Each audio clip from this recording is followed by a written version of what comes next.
अस्सलाम वालेकुम। उम्मीद है कि आप सब लोग खैरियत से होंगे। हमारा आज का जो टॉपिक ऑफ डिस्कशन है वो है fundamental principles of organic chemistry. ठीक है, और इसके अंदर हम जो है वो डिस्कस करेंगे कि ऑर्गेनिक कंपाउंड्स क्या होते हैं, ठीक है, उनकी प्रॉपर्टीज़ क्या होती हैं और इस तरह की चीज़ें, ठीक है, और इनको जो है मैन्युफैक्चर किस तरीके से किया जाता है। तो चलिए हम अपना आज का लेक्चर जो है वो स्टार्ट करते हैं। तो सबसे पहले जो है वो हम ये देख लेते हैं कि ऑर्गेनिक कंपाउंड की हिस्ट्री क्या है, ठीक है, मतलब हम इनको कितने टाइम से जो है वो जानते हैं।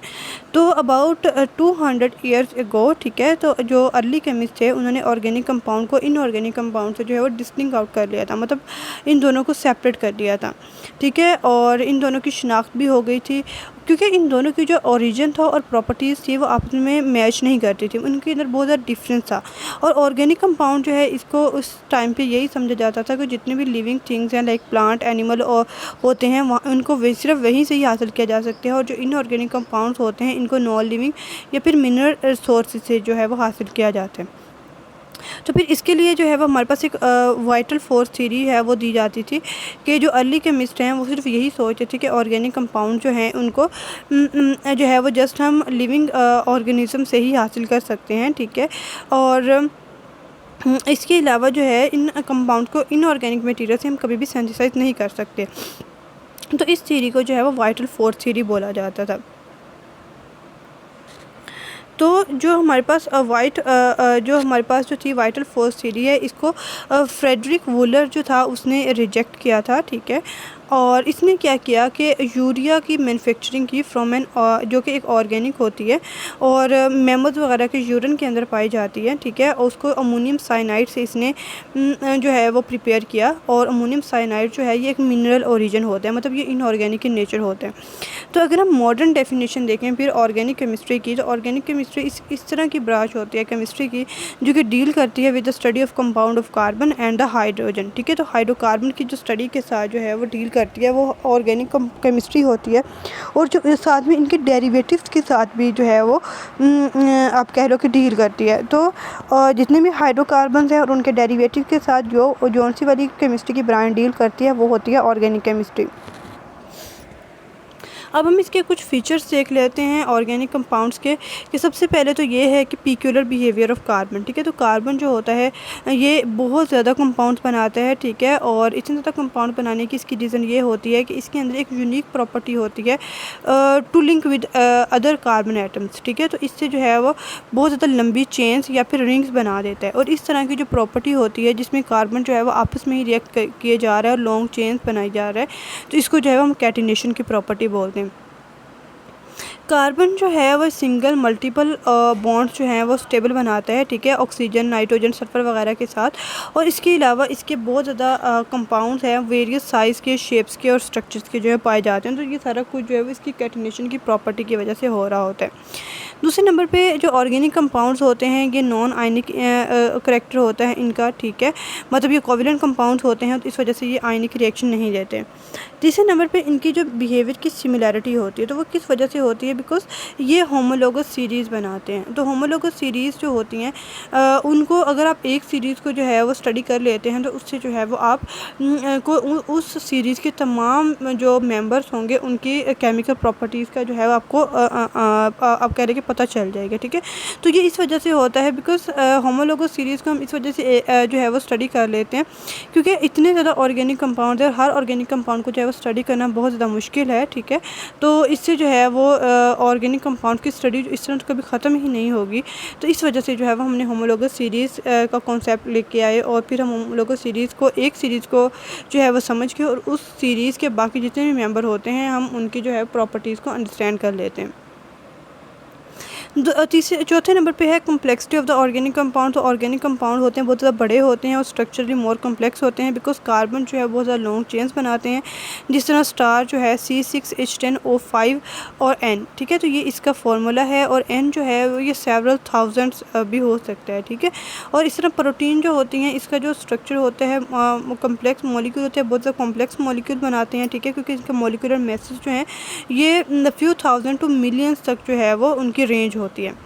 एक इसकी प्रॉपर्टी होती है आइसोमेरिज्म की। आइसोमेरिज्म जो है ये बहुत ज़्यादा कॉमन फिनोमिना होता है ऑर्गेनिक कंपाउंड्स के अंदर।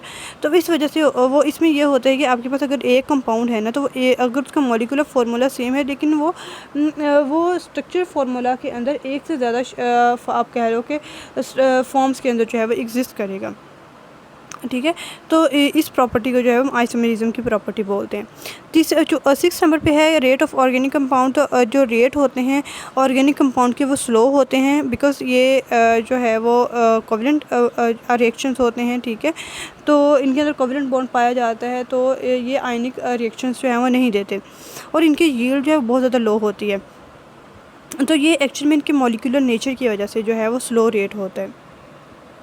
नेक्स्ट है सोलिबिलिटी। सोलिबिलिटी जो है वो ऑर्गेनिक कंपाउंड इनसॉल्युबल होते हैं वाटर के अंदर, ठीक है। मतलब ये जितने भी हमारे पास पोलर सॉल्वेंट्स हैं उनके अंदर इनसॉल्युबल होते हैं, और जितने भी नॉन पोलर ऑर्गेनिक सॉल्वेंट्स होते हैं लाइक बेंजीन, पेट्रोलियम, ईथर वगैरह, क्लोरोफॉर्म हो गया, तो इनके अंदर जो है ये सारे सॉल्युबल होते हैं, ठीक है। तो ये यहाँ पे लाइक डिज़ोल्व लाइक वाला जो है प्रिंसिपल काम करता है कि जैसे ऑर्गेनिक है तो वो ऑर्गेनिक सब्सटेंसेस के अंदर ही डिज़ोल्व होगा, वो इनऑर्गेनिक सब्सटेंसेस के अंदर डिज़ोल्व नहीं होगा।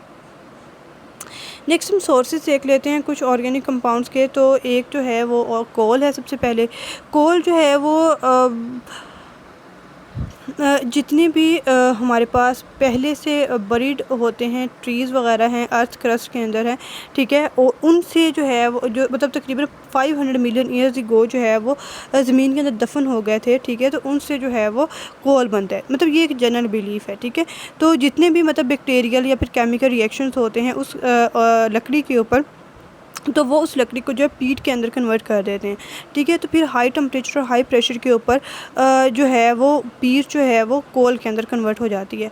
कोल जो है वो सॉलिड फ्यूल का एक बहुत इम्पोर्टेंट सोर्स है, ठीक है, और ये ऑर्गेनिक कंपाउंड का भी सोर्स है, ठीक है। और ऑर्गेनिक कंपाउंड का सोर्स कब बनता है, जब इसको कार्बोनाइजेशन के अमल से जो है वो या डिस्ट्रक्टिव डिस्टिलेशन के अमल से गुजारा जाता है। जब कोल को जो है वो हीट किया जाता है in the absence of air about 500 to 1000 degree Celsius temperature पे, तो ये कोक के अंदर कन्वर्ट हो जाती है, कोल गैस या फिर कोल तार के अंदर कन्वर्ट हो जाती है। कोल तार जो होती है उसके अंदर बहुत ज़्यादा अमाउंट में ऑर्गेनिक कंपाउंड पाए जाते हैं, ठीक है, जिनको आप फ्रैक्शनल डिस्टिलेशन की मदद से जो है वो सेपरेट आउट कर सकते हैं। और अगर आप इसके रिसोर्सेज के हवाले से बात करते हैं तो कोल तार जो है एक पाकिस्तान में ये एस्टिमेट किया जाता है जियोलॉजिकल सर्वे ऑफ पाकिस्तान के मुताबिक 184 बिलियन टन्स जो है वो कोल के ज़खायर पाए जाते हैं, जिसमें तकरीबन 80% जो है वो ये भट्टियों के अंदर जो है वो ये ईंटें वगैरह बनाने के लिए जो है इस्तेमाल किया जाता है। उसके अलावा बाकी जो है 20% है कि डोमेस्टिक पर्पसेस के लिए इस्तेमाल किया जाता है। नेक्स्ट है इसका सोर्स है नेचुरल गैस। तो नेचुरल गैस जो है ये भी एक इम्पोर्टेंट सोर्स होता है एनर्जी का, specially in the countries like Pakistan, ठीक है, जहाँ पे जो है मिनरल ऑयल और कोल वगैरह की जो है वैसे ही प्रोडक्शन की डेफिशिएंसी होती है। और ये जो है एक्चुअल में नेचुरल गैस जो है ये मिक्सचर होता है लो बॉइलिंग पॉइंट हाइड्रोकार्बन, ठीक है। तो जितना भी मेजर पोर्शन होता है नेचुरल गैस का वो मीथेन होता है, और इसको जो है वो ऑर्गेनिक मैटर्स की डिकम्पोजिशन करते हैं तो उससे जो है वो नेचुरल गैस बनती है। पाकिस्तान के अंदर जो है वो गैस जो है वो बहुत ज़्यादा चीपर है, ठीक है, और ये पावर जनरेशन में सीमेंट और फर्टिलाइज़र इंडस्ट्रीज़ के अंदर इस्तेमाल की जाती है, और as a fuel general industries में और डोमेस्टिक पर्पसेस के लिए भी है इस्तेमाल किया जाता है इसका। नेक्स्ट है पेट्रोलियम। पेट्रोलियम जो होता है जिसमें हमारे पास मिनरल ऑयल है उसको आप पेट्रोलियम बोलते हैं, ठीक है। और जब मिनरल ऑयल को मतलब अगर आप रिफाइंड फॉर्म के अंदर ले आते हैं तो फिर हम उसको पेट्रोलियम बोलेंगे। पहले आप उसको रिफाइंड करेंगे, मतलब साफ़ करेंगे, उसमें से जितनी भी अननेसेसरी इम्प्योरिटीज़ हैं उनको आप रिमूव करेंगे, तो देन आप उसको पेट्रोलियम बोलेंगे। और पेट्रोलियम जो होता है ये स्लो केमिकल और बायोकेमिकल डिकम्पोजिशन से बनता है, ठीक है। जितने भी ऑर्गेनिक मैटर्स होते हैं उनकी डिकम्पोजिशन होती है सेडिमेंट्री रॉक्स के अंदर, ठीक है, और वो बहुत ज़्यादा स्लो केमिकल और बायोकेमिकल डिकम्पोजिशन होती है, ठीक है। तो उससे हमारे पास पेट्रोलियम बनता है। तो फिर हम रॉक्स से इसको जो है वो एक्सट्रैक्ट कर लेते हैं, ठीक है। तो जब आप रॉक्स इसको एक्सट्रैक्ट करते हैं तो तब ये है एक ब्लैकिश कलर का लिक्विड होता है जिसको हम क्रूड ऑयल बोलते हैं। तो पेट्रोलियम की अगर हम देखें कि पेट्रोलियम की जो है वो इसकी अगर रिफाइनरी के लिहाज से इसकी डिफरेंट तरह की फ्रैक्शंस होती हैं, ठीक है। मतलब कि जैसे अगर हम पाकिस्तान में बात करें तो हमारे पास 4 ऑयल रिफाइनरीज़ हैं, ठीक है, जो कि हमारे मुल्क के अंदर जो है वो काम कर रही हैं। पहली जो है वो अटक के अंदर है ऑयल रिफाइनरी, जो कि मोरगा नियर रावलपिंडी में है, ठीक है। अटक ऑयल रिफाइनरी इसका नाम है, ठीक है। और इसमें जो है वो 1.25 मिलियन टन्स जो है वो ऑयल प्रोड्यूस किया जाता है, रिफ़ाइनिंग कैपेसिटी है इसकी, ठीक है। उसके बाद जो है वो 2 ऑयल रिफाइनरीज़ जो हैं वो कराची के अंदर हैं, जिसमें जो 2.13 मिलियन टन्स जो है पेट्रोलियम का वो इसकी रिफ़ाइनिंग कैपेसिटी है, ठीक है। और इसके अलावा एक पाक अरब रिफ़ाइनरी भी है जो कि महमद कोट मुल्तान के करीब है। तो क्रूड पेट्रोलियम जो है उसका फ्रैक्शनल डिस्टिलेशन की मदद से जो है वो डिफरेंट तरह की फ्रैक्शंस के अंदर कन्वर्ट कर सकते हैं, ठीक है, जिनका फिर डिफरेंट तरह की जो है बॉइलिंग रेंज होती है। तो यही हमारा जो है वो आज का लेक्चर था। आई होप कि आपको समझ आ गया होगा। अगर कोई क्यूरी हो तो आप कमेंट सेक्शन में पूछ सकते हैं। अल्लाह हाफिज़।